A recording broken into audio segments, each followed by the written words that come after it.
lecture of chapter in which we'll be covering inverse, then inverse by elementary row or column operations, then echelon form, reduced echelon form, and then a rank of a matrix. So first we start with the inverse of a square matrix. So let's suppose we have a square matrix A, then its inverse is denoted by A inverse. This is the symbol or denotation of this is how we denote the inverse of a square matrix. Now inverse is defined as A inverse is equal to 1 over A determinant, the reciprocal of determinant, multiplied by adjoint of A. It means B inverse will be equal to 1 over B determinant, adjoint of B. So it is actually adjoint of matrix divided by determinant of matrix. X inverse will be equal to adjoint of X divided by X determinant. Okay, so the question is, if A is a non-singular matrix, then A inverse is equal to, so A inverse will be equal to adjoint of A divided by A determinant. So this is adjoint of A divided by A determinant. We have option A as the answer. Next question is, for any non-singular matrix, adjoint A divided by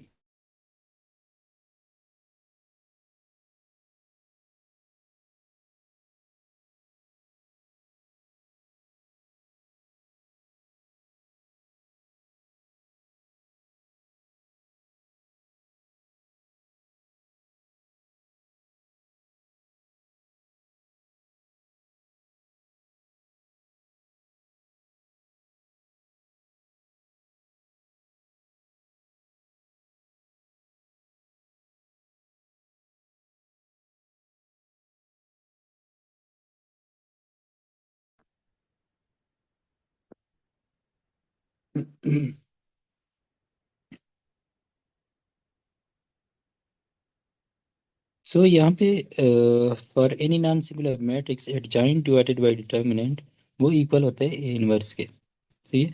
अब हम start करते हैं what are the properties of multiplicative inverse of a square matrix. So the first property is, हमारे पास किसी matrix का inverse exist करता है एफ एंड ओनली एफ, सिर्फ इस कंडीशन में अगर हमारे पास उसका determinant non zero. Determinant non zero का मतलब होता है कि वो मैट्रिक्स हमारे पास नॉन सिंगुलर मैट्रिक्स हो, तब उसका इनवर्स एग्जिस्ट करेगा. अगर x का डिटर्मिनेंट जीरो है, then x inverse doesn't exist. सही है. अगर हमारे पास डिटर्मिनेंट जीरो यानी कि सिंगुलर मैट्रिक्स हो तो उसका इनवर्स एग्जिस्ट नहीं करता. हमारे पास सिर्फ नॉन सिंगुलर मैट्रिक्स जिनका डिटर्मिनेंट नॉन जीरो होता है उनका इनवर्स एग्जिस्ट करता है. सही है. या इसको मैं ऐसे भी कह सकता हूँ, square matrix is invertible. Invertible मतलब कि उसका इनवर्स एग्जिस्ट करता है if and only if it is non singular. Okay. अब इस पे क्वेश्चन करते हैं, let A be a square matrix such that A determinant is not equal to zero. Then अगर हमारे पास A determinant not equal to zero है, इसका मतलब है कि ये मैट्रिक्स कौन सा है, नॉन सिंगुलर है. सो ए ऑप्शन हमारे पास ठीक रहेगा. अब हमारे पास ये चूंकि नॉन सिंगुलर है तो ये इन्वर्टिबल भी होगा. सही है. एंड ए इन्वर्टिबल का मतलब है कि इसका ए इनवर्स एग्जिस्ट करता है. सही है. सो अगर हमारे पास डिटर्मिनेंट नॉन जीरो है तो वो हमारे पास नॉन सिंगुलर मैट्रिक्स होगा एंड उसका हमारे पास इनवर्स एग्जिस्ट करता है एंड उसको फिर हम कहते हैं कि ये हमारे पास इन्वर्टिबल है. सो यहाँ पे हमारे पास ऑप्शन कौन सा हो जाएगा, d option. All of these are true. Okay. Now next is which of the following is invertible matrix. हमारे पास डिफरेंट ऑप्शन में मैट्रिसेस गिवन है. सो इनमें से कौन सा इन्वर्टिबल होगा. सो इन्वर्टिबल का क्राइटेरिया ये है कि आपने हर एक का डिटर्मिनेंट फाइंड कर लेना है. सही है. सो फर्स्ट मैं इसी के डिटर्मिनेंट फाइंड करता हूँ, one omega. Omega is cube root of unity. सही है. So and you know that omega cube is equal to one. अब हम यही यूज करेंगे. So two by two determinant का हमने पढ़ा था कि इन दोनों का आपस में प्रोडक्ट कर लो.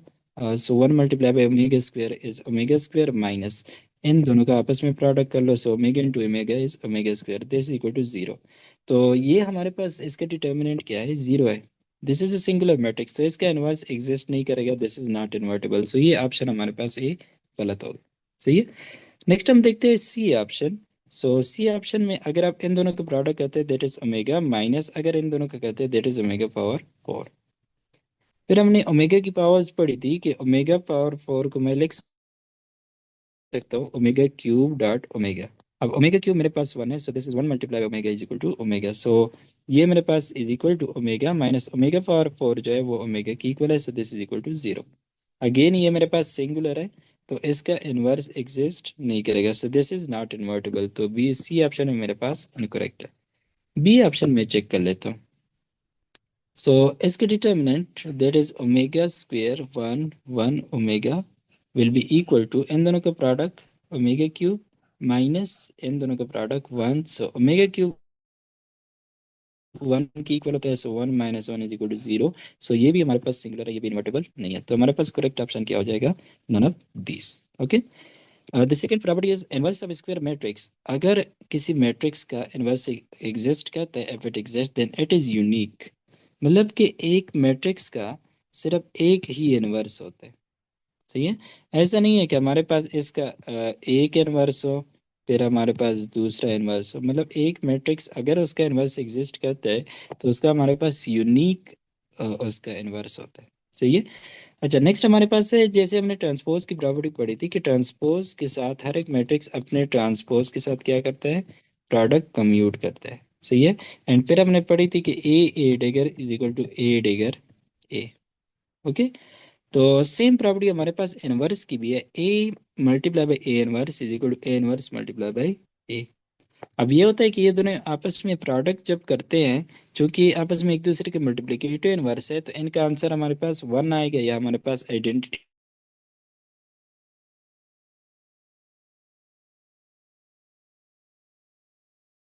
अगर मैट्रिक्स करें आइडेंटिटी या A inverse into A identity, मतलब ये है कि B multiply by B inverse A commute करते हैं बी इनवर्स डॉट बी। वैसे प्रोडक्ट तो हमारे पास B A in general B A B की इक्वल नहीं होता, बट अगर ये आपस में एक दूसरे के इनवर्स है तब ये कम्यूट करेंगे।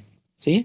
या अगर हमारे पास इस तरह लिखो A multiply by B is equal to identity, तो इसका मतलब है कि ये जो बी मैट्रिक्स है ये ए का इनवर्स है, so B is equal to A inverse.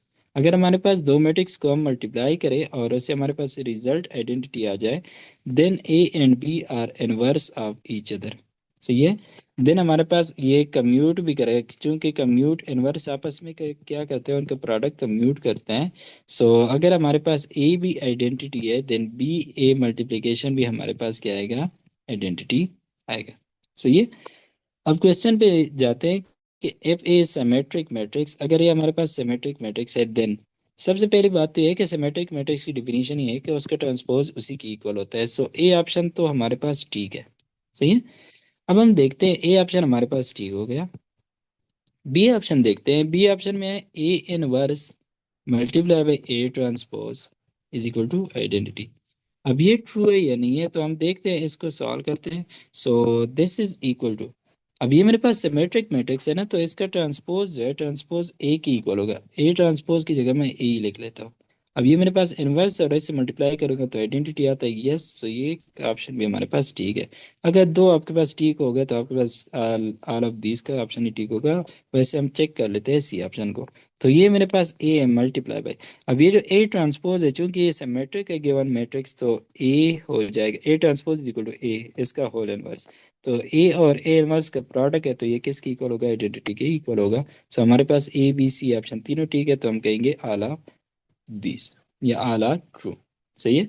Next हमारे पास है कि मैट्रिसेस ए एंड बी ये आपस में एक दूसरे के इन्वर्सेस कब होंगे? तब होंगे हमारे पास कि अगर हम ए को बी से मल्टीप्लाई करते हैं तब भी आइडेंटिटी आता है, एंड बी को ए से मल्टीप्लाई करते हैं तब भी आइडेंटिटी, जो कि हमने डिफिनीशन में पढ़ लिया। सही है। सो हमारे पास कौन सा ऑप्शन आएगा? Option D. नेक्स्ट हमारे पास है कि if a and b are non-singular matrices and a b is equal to identity then which of the following is true? अगर हमारे पास दो मैट्रिक्स को मैं मल्टीप्लाई करता हूँ एंड वो आइडेंटिटी देते हैं then इसका मतलब है कि y is inverse of x या x is inverse of y। तो यहाँ पे अगर a b मल्टीप्लाई होते हैं और उससे रिजल्ट आइडेंटिटी आता है, तो यहाँ पे b is inverse of a या a is inverse of b। तो ऑप्शन में अगर अब देखें तो b is inverse of a। Okay. ना हमारे पास ये ट्रांसपोज है, ना कंजुगेट है और ना रेसिप्रोकल है। अच्छा, एक बात याद रखें ए इनवर्स वैसे हम लिखते थे ना, लेट्स सपोज 3 इनवर्स नंबर्स में जब हम बात करते थे तो दैट इज इक्वल टू 1/3, हम उसको रेसिप्रोकल ले लेते। ये होता है इनवर्स, मल्टीप्लिकेटिव इनवर्स। सही है। एंड इस फॉर्म में जब हम इसको लिखते हैं ये हमारे पास रेसिप्रोकल होता है। This is for numbers. सही है। अब मैट्रिक्स में इसको बोलते हैं मल्टीप्लिकेटिव इनवर्स। क्या बोलते हैं? Multiplicative inverse. अच्छा, हमारे पास जो रेसिप्रोकल होता है वो हम मैट्रिक्स में नहीं लिखते। लाइक हम ऐसा नहीं लिखते दे के 1/मैट्रिक्स ए, 1/मैट्रिक्स ए, इस तरह हम कभी भी नहीं लिखते। हाँ, 1/a डिटर्मिनेंट लिखते हैं because we know that determinant is a number associated with a matrix. वो एक जस्ट नंबर होता है, तभी हम उसका रेसिप्रोकल लेते हैं। बट मैट्रिसेस जो होते हैं वो आप रेसिप्रोकल फॉर्म में नहीं लिख सकते। सही है। कभी भी आप ऐसा नहीं कह सकते कि मैट्रिक्स 1/a या मैट्रिक्स 1/b, इस तरह से नहीं लिख सकते। ओके। सो हमारे पास तभी हम इसको रेसिप्रोकल नहीं कहते, इसको जस्ट हम मल्टीप्लिकेटिव इनवर्स कहते हैं। सही है। सो यहाँ पे इसलिए हमारे पास रेसिप्रोकल का ऑप्शन जो है वो गलत है। नेक्स्ट हमारे पास है कि अगर हम ए मैट्रिक्स है उसका इनवर्स और फिर हम उसका होल इनवर्स ले लें, यानी कि 2 बार इनवर्स ले लें, तो वापस उसी तरह आ जाएगा जिस तरह हमने कहा था कि ए ट्रांसपोज का whole transpose that is equal to A. हमने कहा था कि A dagger whole dagger that is equal to A. अगर आप ट्रांसपोज डिगर या इनवर्स सेपरेशन वो 2 बार करते हैं एक ही मैट्रिक्स पे, तो वो आपके पास अनचेंज रहता है। ओके। नेक्स्ट हमारे पास है कि if I have a constant या scalar multiple of a matrix, then उसका मैंने होल इनवर्स फाइंड करना हो, तो ऐसा कर लूंगा कि मैं ये जो -1 है ये इस पे भी अप्लाई कर लूंगा, ये इस पे भी अप्लाई कर लूंगा। यहाँ पे देखो, ये स्केलर है, दिस इज अ स्केलर, तब हमारे पास ऑर्डर जो है वो चेंज नहीं हो रहा। लाइक डायरेक्ट ये यहाँ पे आ जाता है और ये यहाँ पे आ जाता है। सो के इनवर्स ए इनवर्स। अब ये हमारे पास होता है के इनवर्स के, ये तो एक नंबर है ना, स्केलर।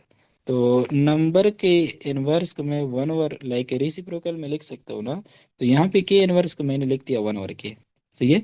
और मैट्रिक्स के इनवर्स को मैं ऐसे नहीं लिखूंगा कि 1/a इसके लिखूंगा, ये मेरे पास ए इनवर्स ही रहेगा। सो ये मैट्रिक्स हम रेसिप्रोकल के फॉर्म में नहीं लिखते। सो ये हमारे पास प्रॉपर्टी हो गई कि k into B matrix whole inverse will be equal to B inverse divided by k. Okay. Next हमारे पास जो प्रॉपर्टीज है, प्रॉपर्टी 6, वो ये है कि ए ट्रांसपोज का इनवर्स, ये ए ट्रांसपोज है, इसका inverse is equal to inverse का ट्रांसपोज। मतलब आप पहले ट्रांसपोज ले ले फिर इनवर्स ले ले, या आप पहले इनवर्स ले ले फिर ट्रांसपोज ले ले, ऑर्डर मैटर नहीं करता। मतलब कि ब्रैकेट के अंदर टी है या -1 है, ये मैटर नहीं करता।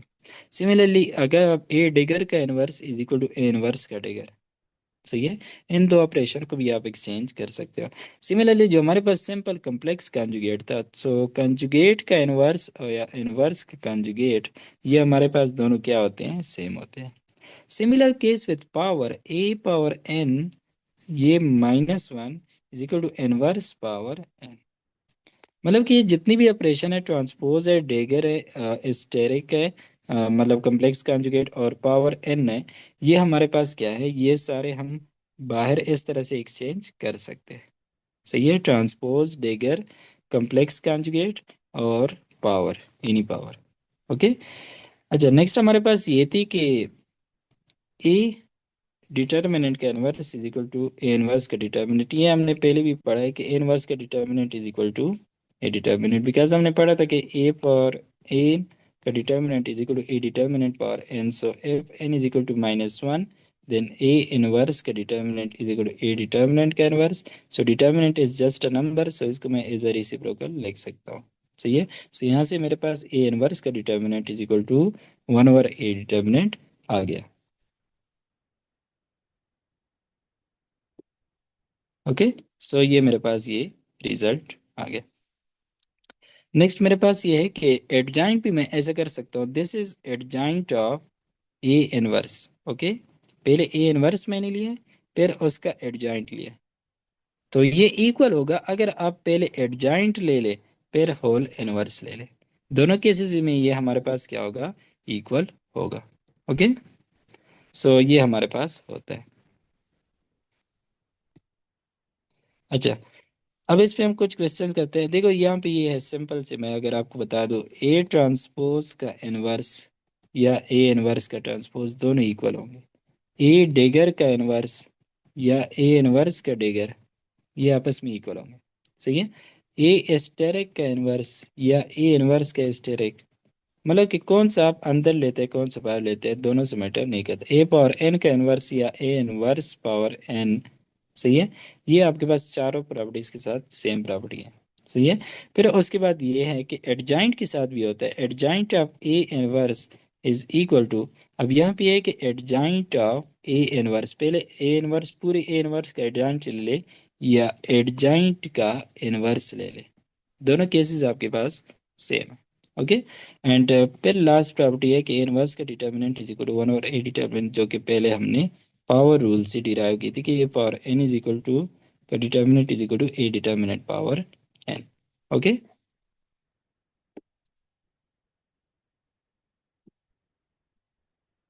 अच्छा, अब हमारे पास क्वेश्चन है कि for any given matrix A, if A determinant is not equal to zero, मतलब ए अगर नॉन सिंगुलर है तो ए इनवर्स का ट्रांसपोज इक्वल होगा ए ट्रांसपोज के इनवर्स के। ये अभी हमने प्रॉपर्टी पढ़ी। ए इनवर्स का transpose this is equal to A transpose का इनवर्स। तो ऑप्शन में देख ले, आपके पास ए ऑप्शन बनता है। ये तो हो ही नहीं सकता कि ए इनवर्स का transpose is equal to A inverse. तो यहाँ पे हमारे पास ये ट्रांसपोज कहाँ पे चला गया, तो ये वाला हमारे पास गलत है। ओके। ये भी नहीं हो सकता कि ए इनवर्स का ट्रांसपोज वो इस ऑप्शन की इक्वल हो जाए ए इनवर्स का इनवर्स। तो इसका मतलब है कि ये बाहर वाला जो ट्रांसपोज है ये एस इनवर्स के इक्विवेलेंट है। ये भी हमारे पास नहीं हो सकता।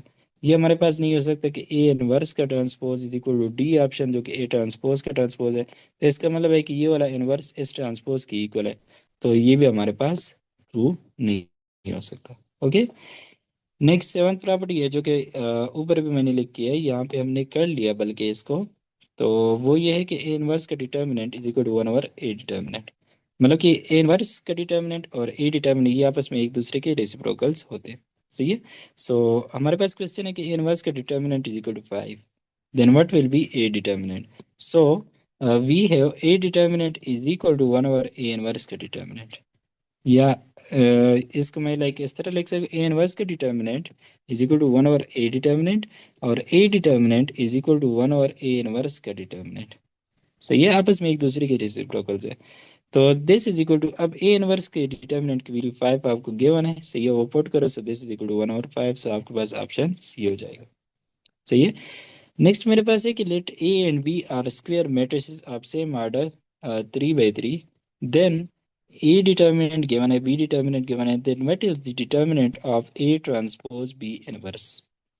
सो इसको हम सॉल्व करते हैं। So we have to find A transpose B inverse का डिटर्मिनेंट। तो पहले तो हमने ये कहा था कि ये इस पे हम अलग से डिटर्मिनेंट ले लेते हैं, इस पे हम अलग से डिटर्मिनेंट ले लेते हैं, बिकॉज जब भी हमारे पास मैट्रिसेस मल्टीप्लाई होते हो तो डिटर्मिनेंट हम उन पे अलग लिख सकते हैं। सो ये मेरे पास हो जाएगा ए ट्रांसपोज का determinant multiply by B inverse का डिटर्मिनेंट। अब हमें पता है कि ट्रांसपोज का डिटर्मिनेंट उसी मैट्रिक्स की डिटर्मिनेंट के इक्वल होता है। सो ये मेरे पास हो जाएगा ए का डिटर्मिनेंट, क्योंकि ट्रांसपोज से डिटर्मिनेंट पे कोई फर्क नहीं पड़ता। एंड बी इनवर्स का determinant is equal to one over B determinant. So ये मेरे पास किसकी इक्वल हो गया, A determinant divided by B determinant. A determinant की वैल्यू 6 गिवन है, so this is 6। And B determinant की वैल्यू 2 गिवन है, so this is equal to 3। हमारे पास आंसर क्या आया, 3 आ गया। नेक्स्ट हमारे पास है कि A multiply by B multiply by A inverse का होल डिटर्मिनेंट ये किसके इक्वल होगा। सो ये हम लेते हैं A multiply by B multiply by A inverse, इसका determinant will be equal to. अब तीन मैट्रिसेस है, ए है, बी है, ए इनवर्स है, इन तीनों पे अलग अलग ऐसे डिटर्मिनेंट लिख लो और बीच में मल्टीप्लिकेशन हो जाएगी। सही है। So this will be equal to A determinant multiply by B determinant multiply by A inverse का डिटर्मिनेंट। अब now you know that A inverse का डिटर्मिनेंट ये हमारे पास किसकी इक्वल होता है, वन ओवर ए डिटर्मिनेंट की इक्वल होता है। This is equal to one over A determinant. सही है। सो इसको लिख लो, A determinant multiply by B determinant और ए इनवर्स के determinant one over A determinant. अब ये दोनों हमारे पास क्या हो गए, this and this cancel out, तो हमारे पास बाकी क्या बचा, बी डिटर्मिनेंट। सही है, सो हमारे पास इसका ऑप्शन हो जाएगा बी डिटर्मिनेंट। सिंपल, आपकी सिंपल सी प्रॉपर्टीज है, उनका आपने यूज करना है। नेक्स्ट हमारे पास ये है कि पिछले हमने प्रॉपर्टीज पढ़ी थी कुछ इस फॉर्म की कि ए बी का whole transpose that is equal to B transpose A transpose. यानी कि जब हमारे पास प्रोडक्ट पे ट्रांसपोज होता था तो वो पहले बी पे लगता था फिर ए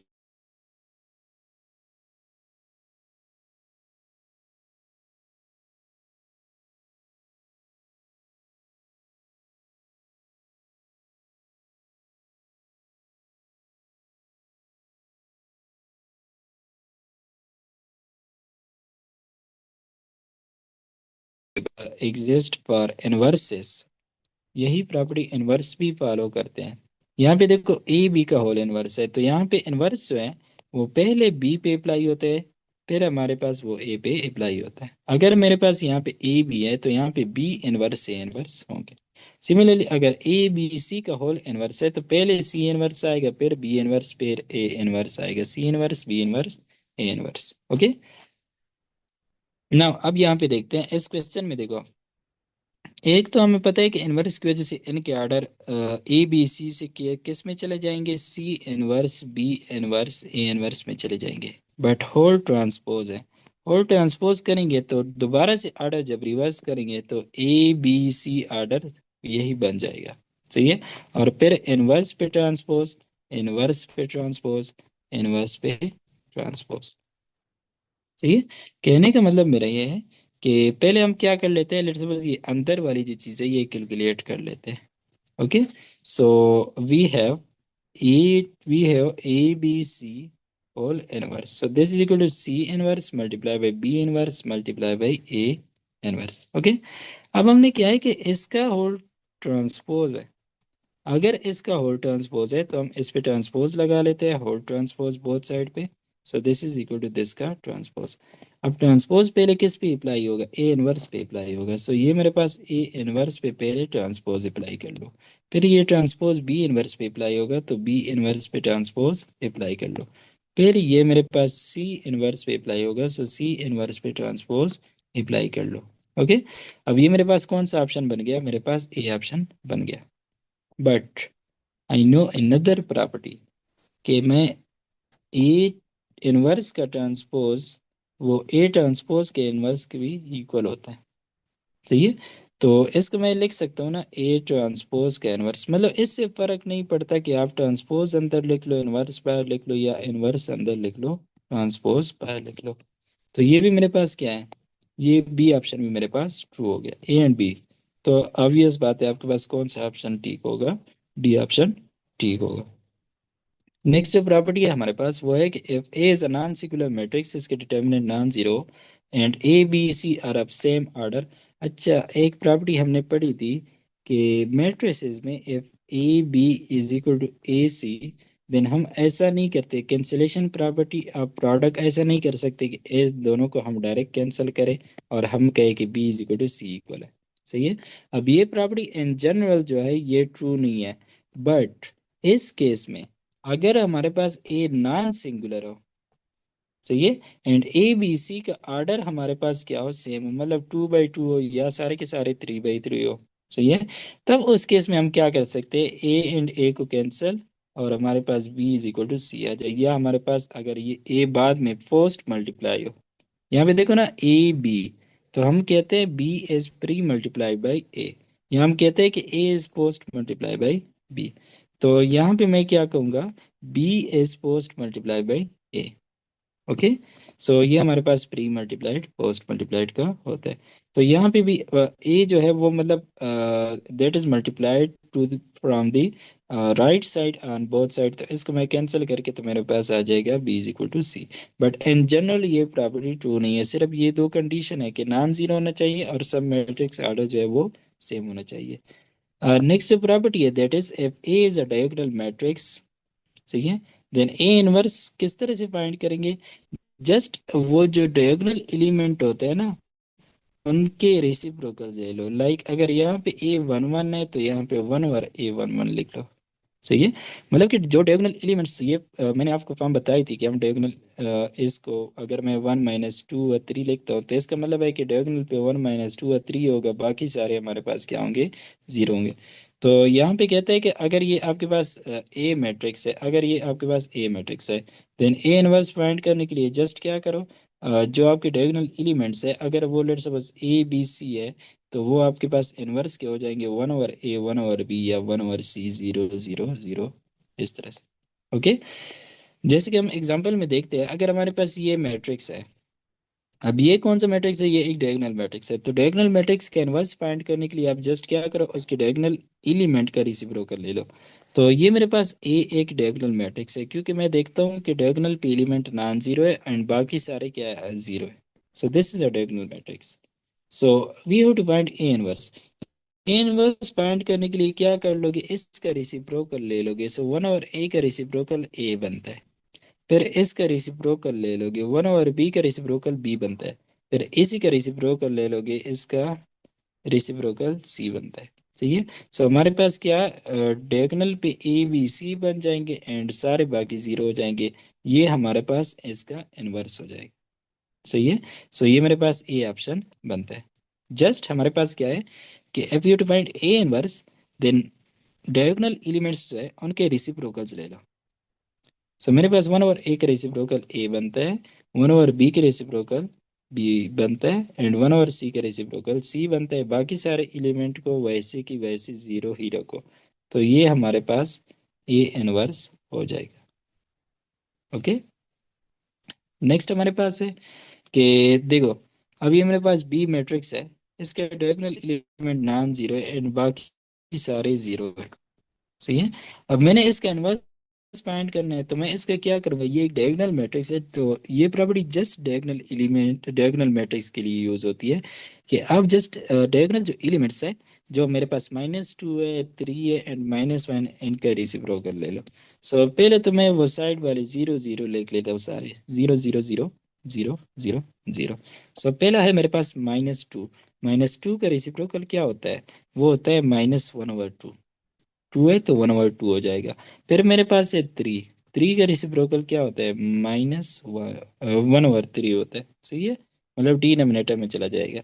और ये मेरे पास -1 का रेसिप्रोकल, -1 का रेसिप्रोकल इज इक्वल टू -1/1, और मैं 1/1 तो 1 की इक्वल होता है, so this is -1। So this is the inverse of the diagonal matrix B.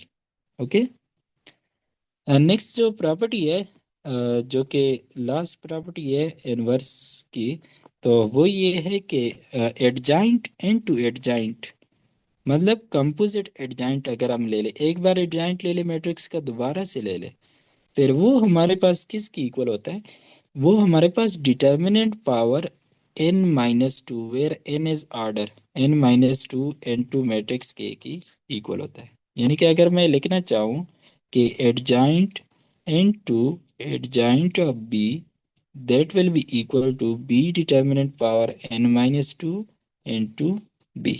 अगर मैं x के लिए लिखना चाहता हूँ तो adjoint adjoint of x will be equal to x determinant power n - 2 into x। Okay, अब यहाँ पे क्या है हमारे पास कि वैसे तो हमारे पास ये होता था कि अगर हम ट्रांसपोज ले ले और दोबारा से ट्रांसपोज ले ले तो वो एक ही इक्वल होता है। सही है। अगर हम इनवर्स लेते थे और दोबारा इनवर्स ले लेते तो वो एक ही इक्वल होता है। बट एडजाइंट के केस में हमारे पास ये नहीं होता। एडजाइंट के केस में हमारे पास ओरिजिनल सिर्फ ए मैट्रिक्स नहीं आता, बल्कि उसके साथ ए डिटर्मिनेंट पावर n - 2 भी आता है। सही है। अब हम क्या कर लेते हैं, लेट्स सपोज हमारे पास जो ए है उसका ऑर्डर 2 है, लाइक वो 2/2 मैट्रिसेस है। सही है, A/2 is a 2/2 matrix. Then अगर मैं यहाँ पे n की वैल्यू क्या हो गई, 2 हो गई, तो अगर मैं यहाँ पे 2 पुट करूँ तो ये मेरे पास बन जाएगा A determinant power 2 - 2, this is 0, anything power 0 is equal to 1। So इस केस में 2/2, अगर मेरे पास 2/2 सिस्टम है, 2/2 मैट्रिक्स है, तब मेरे पास ये ट्रू है कि एडजाइंट अगर आप दो बार लेते हो जिस तरह की ये प्रॉपर्टीज थी, तो वो एक ही इक्वल होता है। सही है। सो ये जस्ट 2/2 मैट्रिसेस के लिए ट्रू है कि adjoint adjoint of A is equal to A. Okay, so ये हमारे पास हो गया। अब for 3 by 3 matrix, let's suppose मैं करना चाहता हूँ फॉर 3 क्रॉस 3, इनकी वैल्यू क्या है, 3 है। So adjoint into adjoint of A is equal to A determinant power n minus two होता था, so 3 - 2 into A. So this is equal to A determinant power 1 multiply by A, so this is A determinant into A. Okay, so ये हमारे पास 3 by 3 के लिए हमारे पास ये इसके इक्वल हो जाएगा। ओके, सो ये हमारे पास सारी प्रॉपर्टीज थी। इनवर्स हमने डिफाइन किया, फार्मूला हमने पढ़ा है इनवर्स का, सही है। एंड देन हमने क्या किया है, उसके प्रॉपर्टीज पढ़े कि वो सिर्फ तब एग्जिस्ट करता है अगर हमारे पास उसका डिटर्मिनेंट नॉन जीरो हो या वो नॉन सिंगुलर मैट्रिक्स हो। देन हमने कहा कि अगर इनवर्स एग्जिस्ट करता है तो वो यूनिक होता है। फिर हमने कहा कि वो उनका प्रोडक्ट कम्यूट करते हैं। अगर हम किसी मैट्रिक्स को अपने इनवर्स के साथ मल्टीप्लाई करते हैं तो हमारे पास रिजल्ट आइडेंटिटी आता है।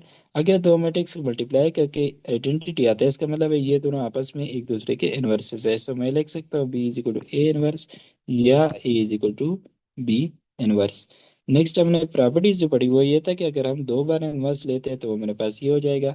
सिमिलरली यहाँ पे हमारे पास ये थी कि अगर एक स्केलर और दूसरा मैट्रिक्स हो, फिर तो हमारे पास दो मैट्रिक्स का मल्टीप्लिकेशन नहीं है ना, स्केलर मल्टीप्लिकेशन है।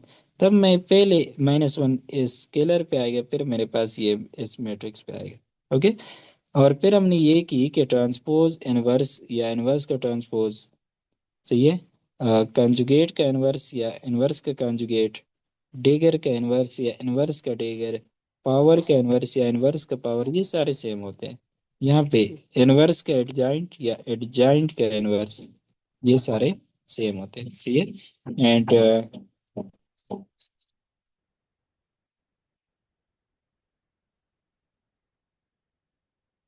now let's suppose we have matrix A. Let's suppose हमें matrix A given है, that is A11, या मैं सिंपल से ले लेता हूँ ABCDEFGHK।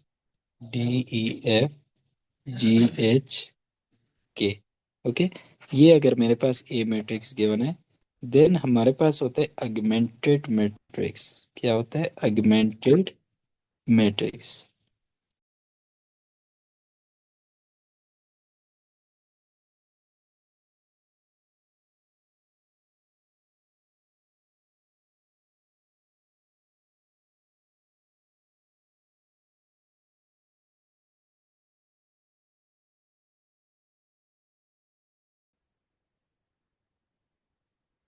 Inverse by elementary row and column operations, row और कॉलम ऑपरेशन से किसी मैट्रिक्स का इनवर्स हम किस तरह से फाइंड करेंगे। सो हम पूरा स्टेप बाय स्टेप इसका जो मेथड है वो सीखने की ज़रूरत नहीं है, वो एक लॉन्ग क्वेश्चन बनता है। जस्ट हम इसकी कुछ ना कुछ प्रॉपर्टीज मैं आपको बताऊंगा जो कि एमसीक्यूज के हवाले से, जहाँ से एमसीक्यूज सॉल्व कर सकते हैं। पूरा लेंथी मेथड जो है वो आप टेक्स्ट बुक में देख सकते हैं, एंड वहाँ से आप कोई मैट्रिक्स लेके उसका इनवर्स by elementary row and column operation कर सकते हैं, सही है। So the first thing is, let's suppose आपको एक मैट्रिक्स गिवन है, मैट्रिक्स ए, देन उसका हम अगमेंटेड मैट्रिक्स लिखते हैं with identity, with identity. Augmented matrix हम लिखते किस तरह से, ए मैट्रिक्स फिर स्लेश आइडेंटिटी, इसको हम स्क्वायर ब्रैकेट में ऐसे कर लेते हैं। ये हमारे पास है augmented matrix of A with identity, सही है। अब इसको लिखते भी इसी फॉर्म में है कि हम यहाँ पे ब्रैकेट डाल देते हैं, फिर यहाँ पे देखो बीच में स्लेश है, सही है, एंड यहाँ पे ब्रैकेट क्लोज हो गए। अब यहाँ पे हम ए मैट्रिक्स पूरा का पूरा लिखते हैं, मतलब कि ABCDEFGHK, और यहाँ पे हम आइडेंटिटी मैट्रिक्स पूरा लिख लेते हैं, सही है। ये हमारे पास सेगमेंटेड मैट्रिक्स होता है। सो ये मेरे पास ए मैट्रिक्स है इस साइड पे, सो यहाँ पे मैं ए मैट्रिक्स ही लिख लेता हूँ, which is ABCDEFGHK। Okay, and यहाँ पे मेरे पास क्या है, आइडेंटिटी मैट्रिक्स है, तो यहाँ पे मैं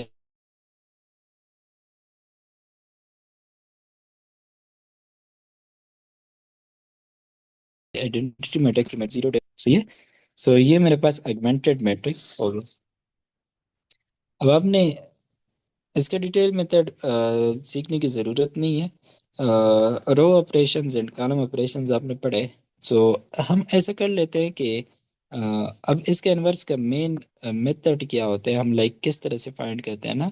तो ऐसे करते हैं हम कि जो हमारे पास ए मैट्रिक्स होता है ना, इस पे हम रो ऑपरेशंस करते हैं, और सेम वही रो ऑपरेशन लाइक रो एक्सचेंज हो गया, या के टाइम्स आर हो गया, सही है, या R1 RI + K RJ, इस तरह से हम रो ऑपरेशन जितने भी कॉलम ऑपरेशन या रो ऑपरेशन करते थे, सच दैट हम एंड पे क्या कर लेते हैं, इस ए मैट्रिक्स को हम रिड्यूस कर लेते हैं आइडेंटिटी में।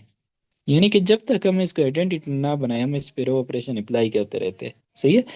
तो अगर ये ऑपरेशन इसको आइडेंटिटी ए मैट्रिक्स को आइडेंटिटी में रिड्यूस कर लेता है, तो लाजमी बात है तो वो इस आइडेंटिटी को किसी और मैट्रिक्स में क्या करेगा, ट्रांसफॉर्म करेगा। क्योंकि जो अगर मैं यहाँ पे इसको 2 के साथ मल्टीप्लाई करूँ तो इसको भी 2 के साथ मल्टीप्लाई करूंगा, मतलब कि जो रो ऑपरेशन या कॉलम ऑपरेशन मैं इस मैट्रिक्स पे करता हूँ वही मैं इस मैट्रिक्स पे भी करता हूँ, सही है। अब ये मेरे पास कोई अदर मैट्रिक्स है, ये आइडेंटिटी मैट्रिक्स है, अगर ये वाला ट्रांसफॉर्म हो जाए आइडेंटिटी में तो ये वाला किसी और मैट्रिक्स में ट्रांसफॉर्म हो जाएगा, लेट्स सपोज उसको हम बी कह लेते हैं, ओके। तो ये मेरे पास यहाँ पे आइडेंटिटी मैट्रिक्स लाइक 1 0 0 0 1 0 0 0 1 एंड साथ में ये बी मैट्रिक्स इस तरह से आ जाएगा, कोई भी रिजल्ट आ जाएगा, सही है। तब ये क्या होता है कि अगर इस तरह का सीन होता है कि ए आइडेंटिटी, इस पे आप ऑपरेशंस करते हो या रो ऑपरेशन या कॉलम ऑपरेशन, सही है, एंड वो चला जाए आइडेंटिटी स्लेश बी में, तो हम कहते हैं कि ये ए एंड बी आपस में एक दूसरे के इन्वर्सेस हैं। हम कहते हैं कि B is equal to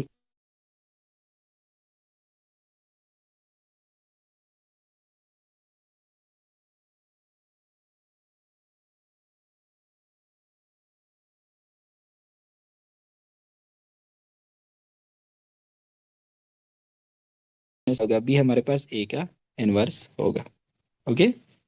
similar for this हम कॉलम ऑपरेशन अगर करते हैं तो ए ट्रांसफॉर्म हो गया आइडेंटिटी में और आइडेंटिटी ट्रांसफॉर्म हो गया बी में, तो हमारे पास क्या होगा, बी इनवर्स होगा ए का, so B is equal to A inverse.